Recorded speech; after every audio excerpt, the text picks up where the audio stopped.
नमस्कार मैत्रिणींनो, रंजना किचनमध्ये तुमचं अगदी मनापासून स्वागत आहे. आज आपल्याला पाहिजे आहे पडवळीपासून रेसिपी. म्हणजे एक मोठं पडवळ होतं आणि ते तुकडे करून घेतलेले आहेत.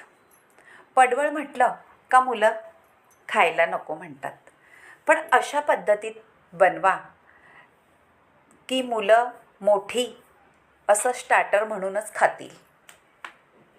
त्यासाठी आपल्याला काय करायचं आहे पाहू. स्वच्छ धुवून घ्यायचे आहे आणि असे गोल रिंगणमध्ये कापायचे आहेत. त्यातल्या बिया काढून घ्यायच्या आहे, त्यासुद्धा आपल्याला रेसिपीमध्ये वापरायच्या आहेत. पडवळ ही डायबिटीज, ब्लड प्रेशर आणि हिमोग्लोबिन वाढवण्यासाठी अगदी उत्तम रेसिपी आहे.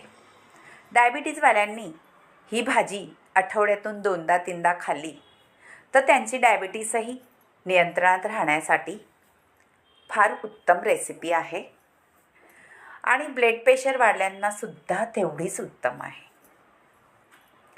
आता आपण कापून घेतल्यानंतर एका पॅनमध्ये धणे, जिरे, बडीशेप भाजून घ्यायचं आहे. हे लोखंडाचं पॅन आहे. मैत्रिणींनो, लोखंडाच्या पॅनमध्ये जरूर काही ना काहीतरी आपण बनवून खाल्लं पाहिजे. लोखंडाच्या पॅनमध्ये केल्याने आपल्याला छान आयर्न मिळतं, लोहही मिळतं. आता बडीशेप आणि ते झालं भाजून का आपल्याला थोडेसे शेंगदाणेही भाजून घ्यायचे. खोबरं आहे अर्धी वाटी, ती सुद्धा कापून भाजायला घातलेलं आहे. असं सगळं खरपूस भाजून घ्यायचं आहे. तुम्ही ही कधी रेसिपी पाहिली का? नसली पाहिली तर नक्कीच करून पहा. आलं, लसूण हे सुद्धा भाजायला घालून घ्यायचं आहे आणि ह्या सगळ्याचे आपल्याला आता मिक्सरमध्ये काढून घ्यायचं आहे. अगदी बारीक नाही केलं तरीही चालेल. आता आपल्याला पडवळीच्या बिया आहे त्या थोड्याशा भाजून घ्यायच्या आहे आणि त्यासुद्धा आपल्याला मिक्सरमधून काढून घ्यायच्या आहेत भाजून घेतल्यानंतर. आता परत तेल घालायचं आहे आणि बेसन पीठ 2 चमचे हे छान तेल सुटस तोपर्यंत भाजायचं आहे. मैत्रिणींनो, बेसन पिठाने छान त्याला चव येते. आता बेसन पीठ भाजायला थोडं वेळ लागतो, कारण ते मंद आचेवरती भाजायचं आहे, म्हणजे ते जळत नाही आणि त्याचा खरपूस असा सुगंध सुटतो. हे पहा, आता तेल सुटत आहे. ह्या स्टेजला आपल्याला हे भाजून घेतल्यानंतर त्यामध्ये आपल्याला घालायचं आहे आपण ज्या बिया भाजून घेतल्या होत्या पडवळीच्या, त्या मिक्सरला थोड्याशा काढून घेतलेल्या आहेत वाटून आणि ते सुद्धा आपल्याला बेसनामध्ये घालून घ्यायचे आहेत. आता आपले मसाले, दाण्याचा कूट, खोबरं, जिरं, धणे, बडीशेप हे सुद्धा आपण भाजून घेतलेलं वाटून घालून घ्यायचं आहे त्याच्यामध्ये आणि काही बेसिक मसाले सुद्धा घालायचे आहेत. अगदी झटपट होते, काहीही वेळ न लागता ही रेसिपी तयार होते. आता मसाले आपले हळद घालायची आहे आणि लाल तिखट आहे आपलं घरगुती, थोडंसं आपला गरम मसाला असलेलं.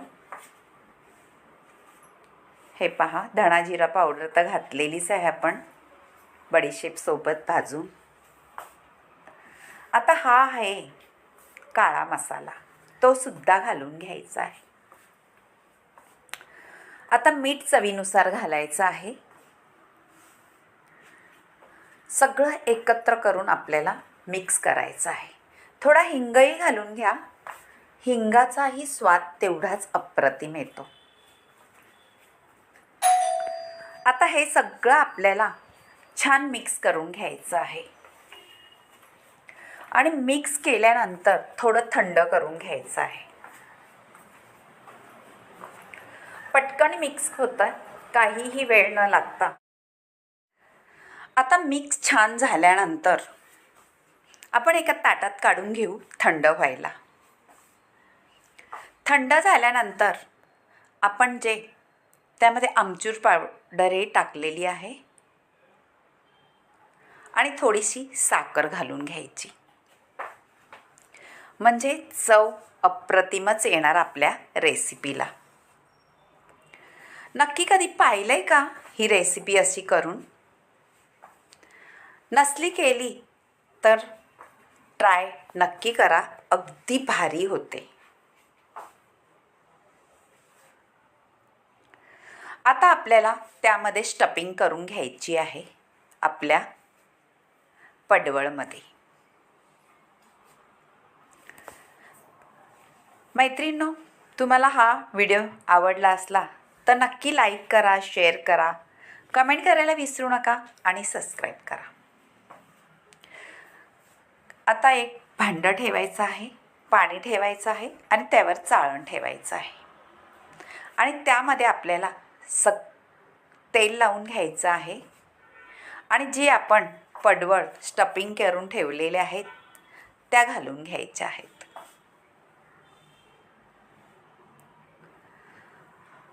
हे पहा, छान झालेलं आहे स्टफिंग. आता आपण एक एक करून चाळणीत ठेवायचं आहे. मैत्रिणी, तुम्ही ही रेसिपी जर करून खाल्ली तर नक्कीच घरच्यांची शाबासकी मिळवणार आणि कोणी पाहुणे जरी आले तरीसुद्धा ही रेसिपी तोंडी लावायला किंवा ताटात ठेवायला आणि ताटाची शोभा तर वाढवेल, पण तोंडाची चवही तेवढीच वाढवेल. इतकी छान रेसिपी होते. आता चाळणीत जर खाली मावले नाही तर वरूनही ठेवू शकता तुम्ही थोडंसं असं, आणि त्याच्यावरती आपल्याला झाकण ठेवून द्यायचं आहे. 10 मिनटं वाफवायचे आहेत छान असे, आणि त्यानंतर पुढेही आपल्याला त्याच्यावरती प्रोसेस करायची आहे. थोडेसे सुरीनी किंवा टूथपेकनी आपण बघायचं आहे का आपली पडवळ शिजले का. शिजल्यानंतर आपल्याला खाली उतरून घ्यायचं आहे. पडवळ चाळणीमध्ये आहे ती. किती सुंदर कलरही आलेला आहे आणि दिसायलाही भारीच दिसतंय. कोणी जर पाहताच खाऊशी वाटणारी रेसिपी होते मैत्रिणींनो. आता आपल्या परत एक गॅसवर भांडं ठेवायचं आहे, त्यामध्ये तेल घालायचं आहे. आपल्याला ह्यामध्ये तेलही जास्त लागत नाही, तरीसुद्धा छान अशी रेसिपी होते. त्यावरती जिरी मोहरी घालून घ्यायचं आहे. फोडणीसाठी कढीपत्ताही घाला मैत्रिणींनो.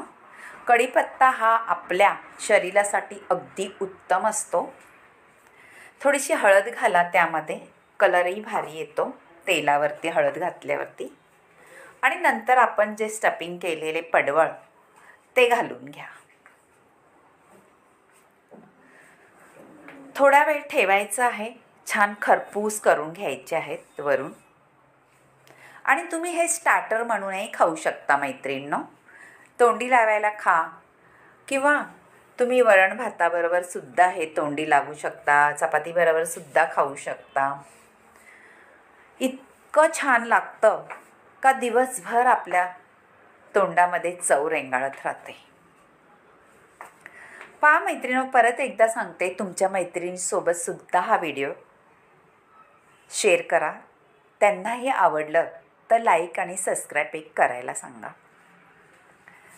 आणि घरचं चॅनल असल्यासारखं मला तुम्ही सांगू शकता तुम्हाला ह्या रेसिपीबद्दल काय वाटतं.